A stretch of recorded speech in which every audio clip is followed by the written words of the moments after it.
Soirée ici parce que Fatima Tagaye est très gentille. On bâtit notre avenir avec cette diversité, mais il faut savoir que le Québec reçoit des travailleurs qualifiés qui sont scolarisés, qui parlent français et qui ont une contribution à l'économie du Québec et on compte sur leur participation.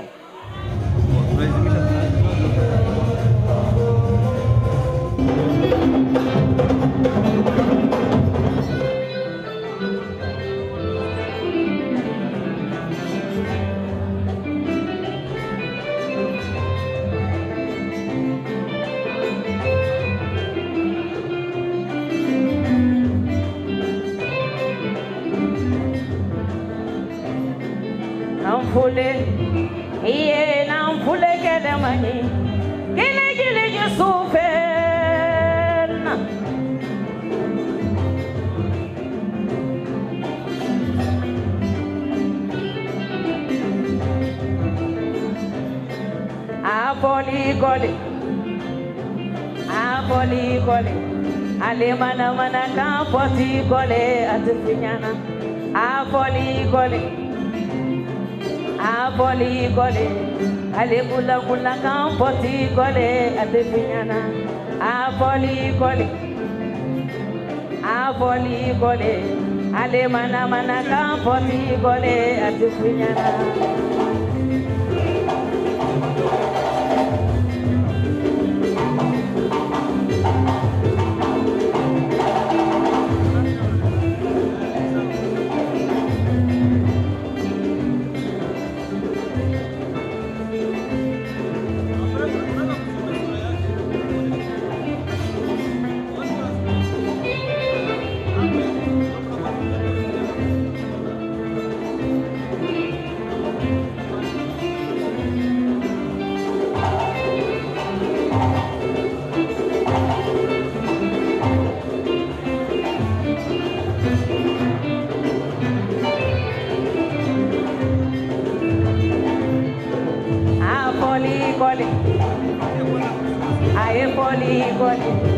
Ale mana mana gamboti kole afoli kole adompoti kole ale kula kula gamboti kole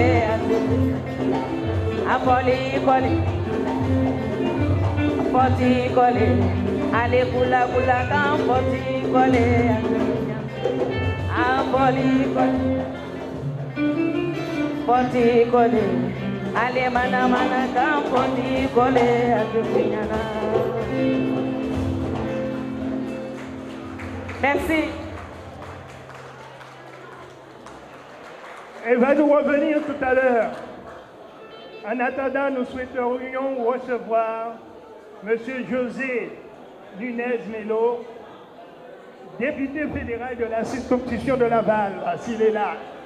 Merci de venir vers nous. Sous vos applaudissements, s'il vous plaît.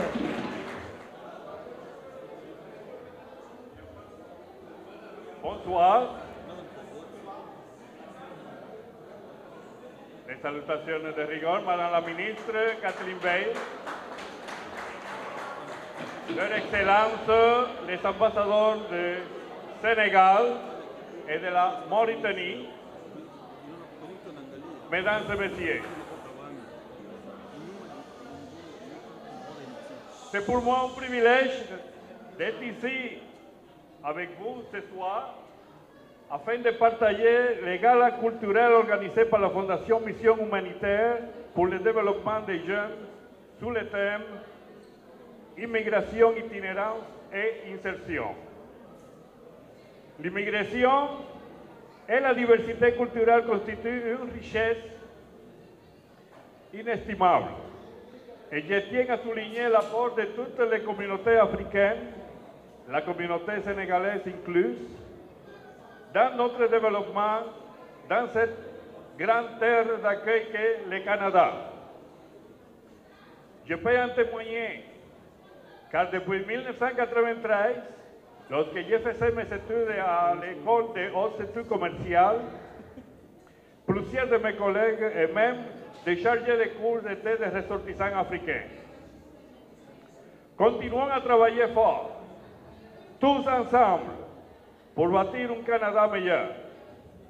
Je vous encourage tous à célébrer la Journée mondiale de l'Afrique demain, le 25 mai, et particulièrement, avant que je l'oublie, dans cette même salle, demain, il y aura à 13h une très intéressante discussion qui est organisée par une commission de communautés culturelles sur un projet de loi qui présentement se bat à Ottawa.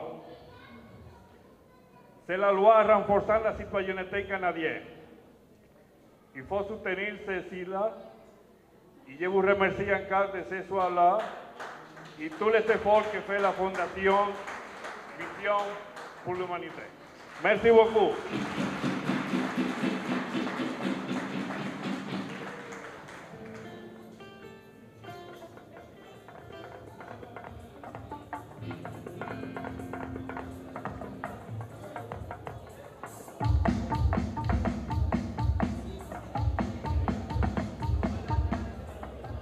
Merci. Merci grandement. Et pour réparer le fait que je n'étais pas sur la scène, je vais vous demander d'applaudir très fort monsieur qui sort de la scène, le député. Encore une fois, merci pour lui. Madame Léonie Couture est là, fondatrice directrice générale de la Rue des Femmes. Je vais lui demander de venir nous joindre sur la scène, sous vos applaudissements.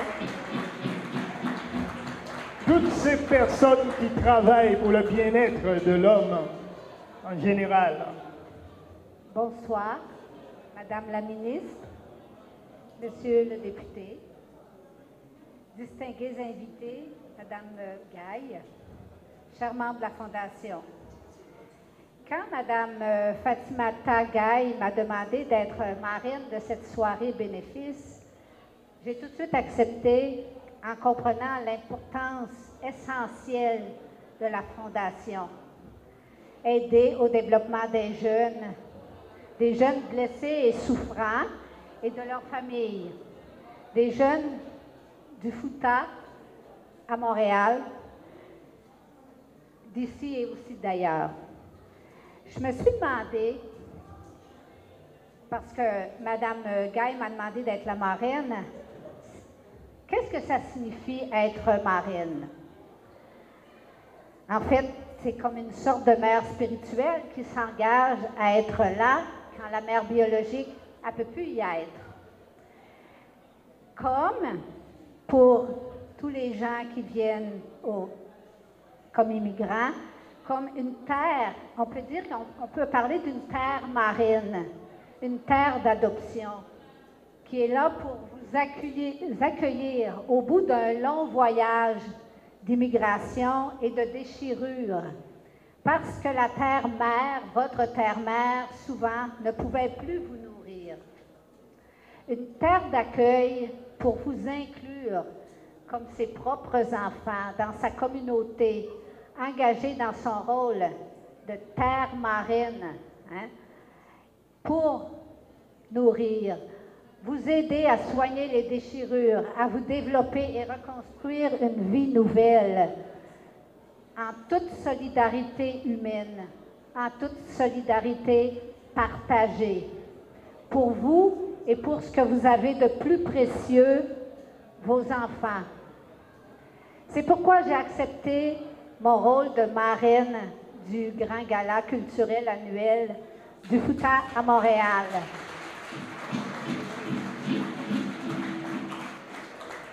Je l'ai accepté comme une marque de confiance, en espérant que ma présence ici pourrait faire une petite différence. Un peu aussi comme représentante de cette terre d'accueil qui se doit de réfléchir sur comment prendre soin de tous ces enfants, de naissance ou d'adoption, pour les aider à se développer et à grandir, pour qu'ils ne se retrouvent plus abandonnés à la misère, à la guerre ou à la rue. Je veux donc vous remercier, Madame Fatimata Gaye, pour votre confiance. Alors, merci et bonne soirée à vous tous.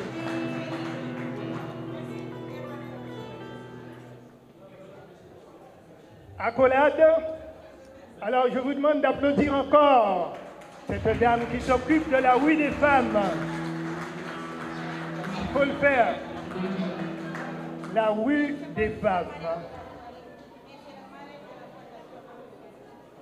Maintenant, je crois que ça va être le souper. On peut vous souhaiter bon appétit parce que les tables vont se suivre réciproquement. Vous allez partir par groupe, vous servir parce que c'est un peu traiteur, self, d'une façon, vous aurez le choix, c'est encore mieux. Ça me permettra, pendant que les musiciens s'installent, je crois, voilà, alors qu'ils prennent place, de vous présenter des associations qui soutiennent le mouvement.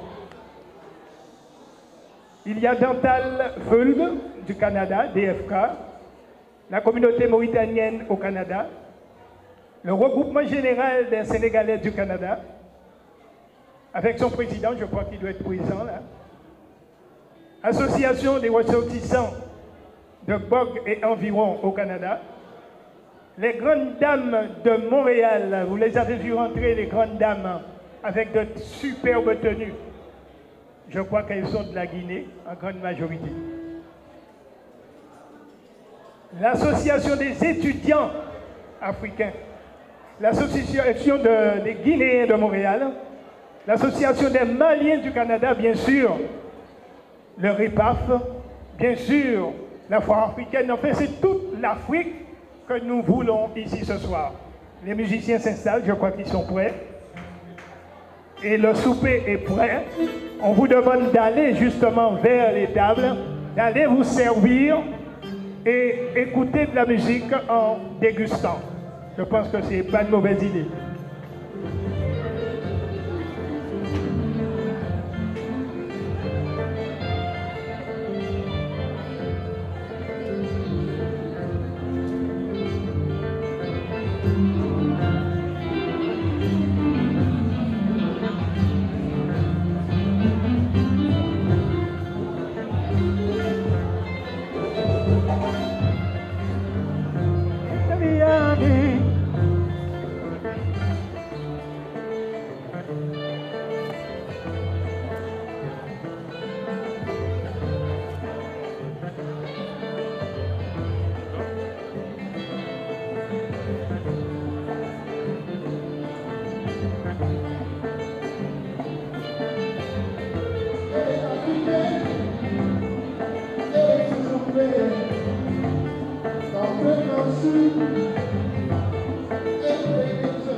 je suis très heureux et pour moi c'était un privilège d'être invité à ce magnifique gala que vous avez eu ce soir.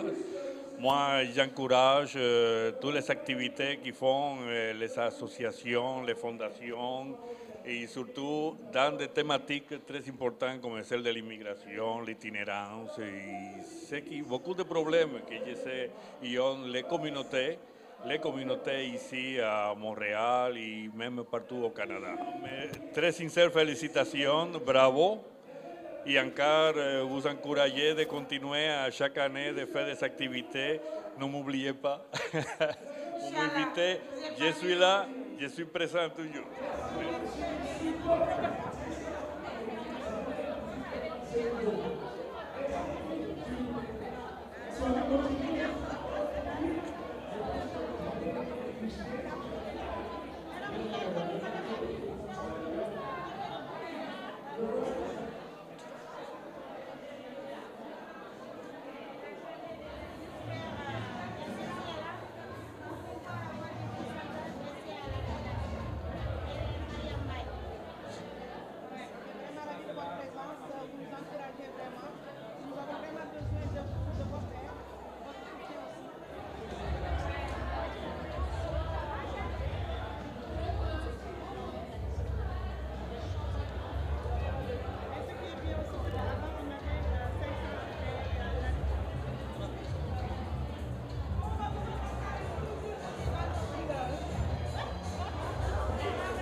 Sujet passionnant et complexe, mais en même temps aussi inclut une responsabilité partagée, qui est le titre de mon deuxième ouvrage sur une co-responsabilisation entre l'immigrant et la société d'accueil.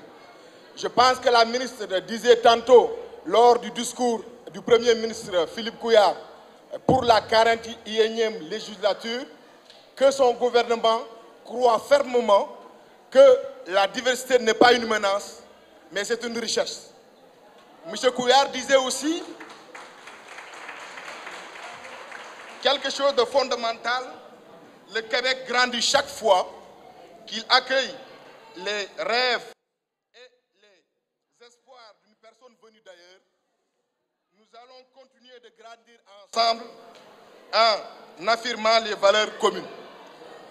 Ce discours, pour moi, constitue un élément fondamental dans la perspective d'un changement de paradigme où l'inclusion et la diversité deviennent le moteur d'une croissance économique, démographique, sociale et culturelle.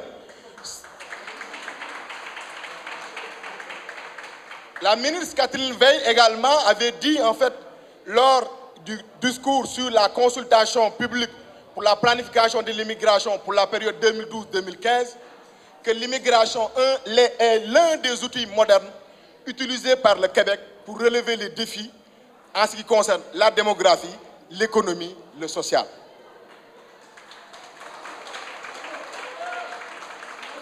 Elle disait ceci de façon fondamentale puisque le conférence Bode croit et défend aussi l'idée selon laquelle l'immigration est un moteur inclusif mais qui assure aussi la prospérité économique également du Canada. Cet organisme canadien qui est spécialisé dans l'analyse et la recherche économique ainsi que même l'analyse des performances publiques, indiquait également que le régime de pension passe par l'immigration.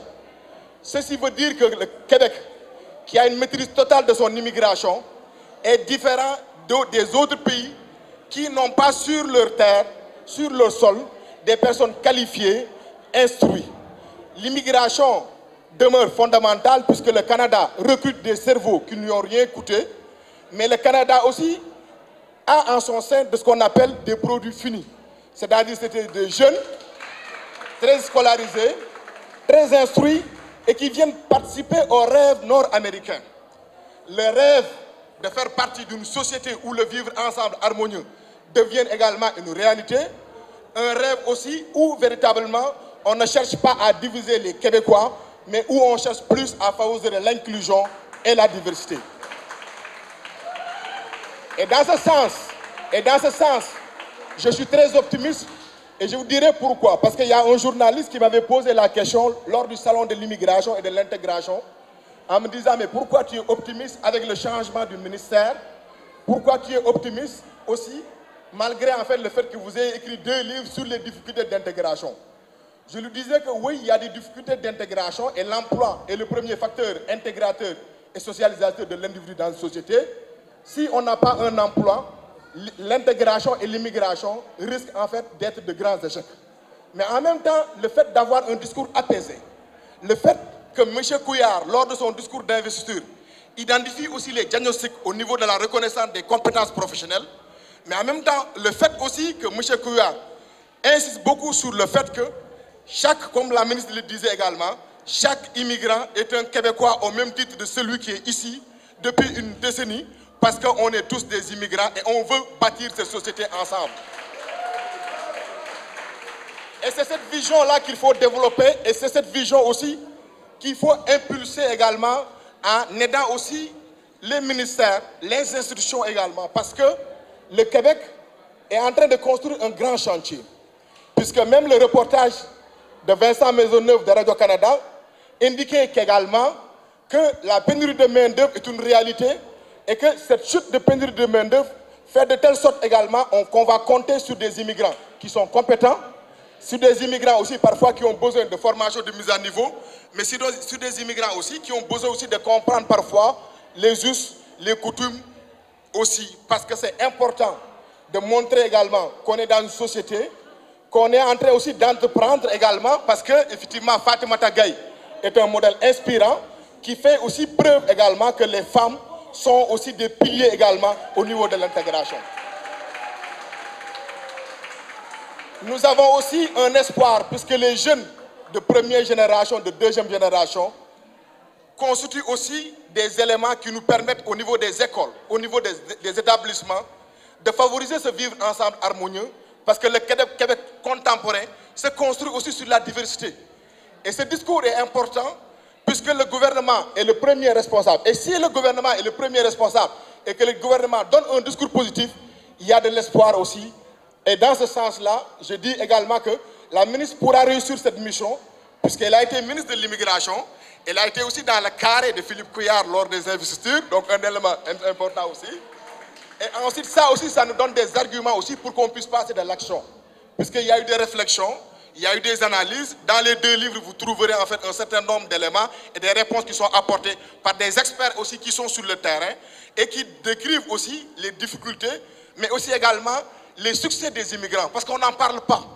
Les médias, souvent, malheureusement, je regarde les médias un tout petit peu, je vais leur jeter un peu la pierre, mais parfois ne sortent pas en fait des modèles valorisants, des gens qui ont réussi, pour que la société d'accueil puisse comprendre que oui, il y a une certaine ouverture, mais en même temps que les immigrants ne vivent pas aussi sur le crochet de la société, mais qui sont là pour aider le Québec également à relever les défis de lendemain. Et ça, pour moi, c'est un message aussi qui permet de pouvoir favoriser l'inclusion.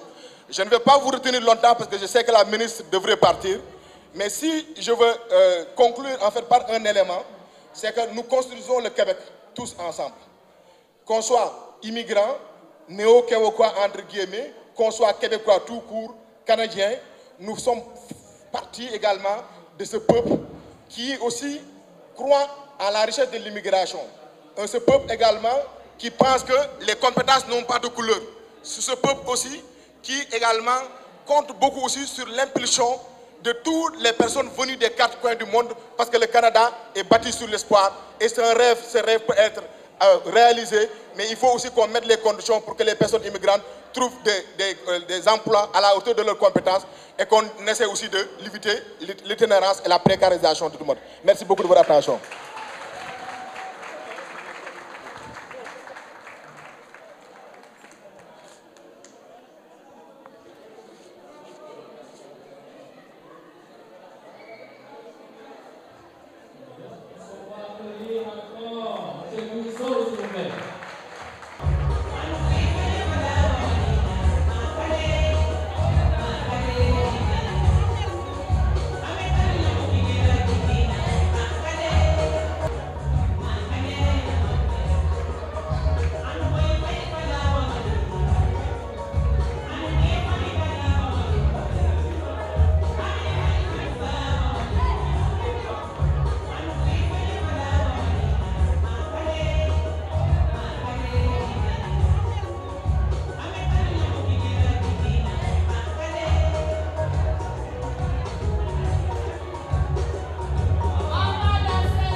bâtit notre avenir avec cette diversité, mais il faut savoir que le Québec reçoit des travailleurs qualifiés qui sont scolarisés, qui parlent français et qui ont une contribution à l'économie du Québec et on compte sur leur participation. Merci beaucoup, madame. Merci beaucoup. Bonne soirée.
Vous pouvez l'encourager, s'il vous plaît.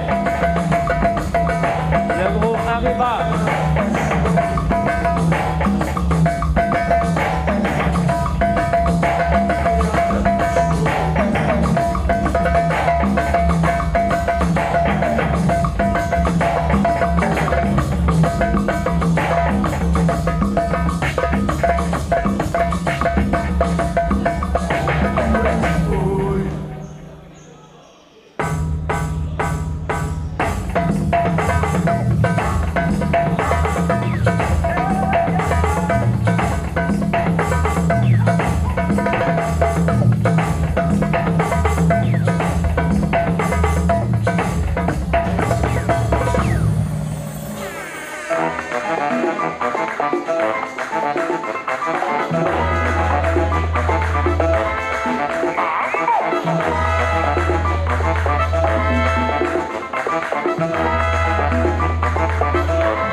Merci beaucoup.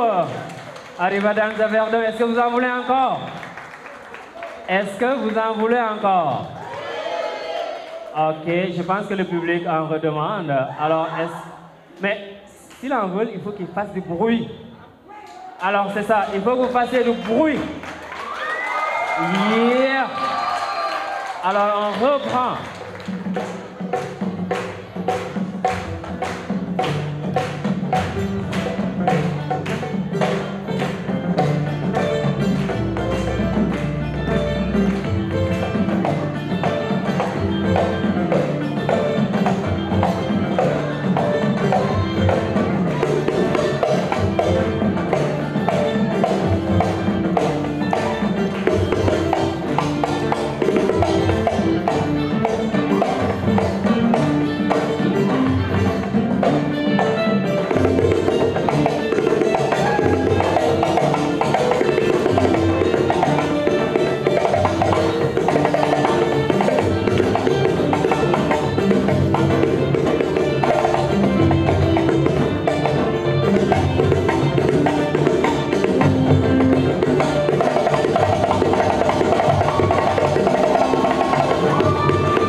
Bravo, merci beaucoup.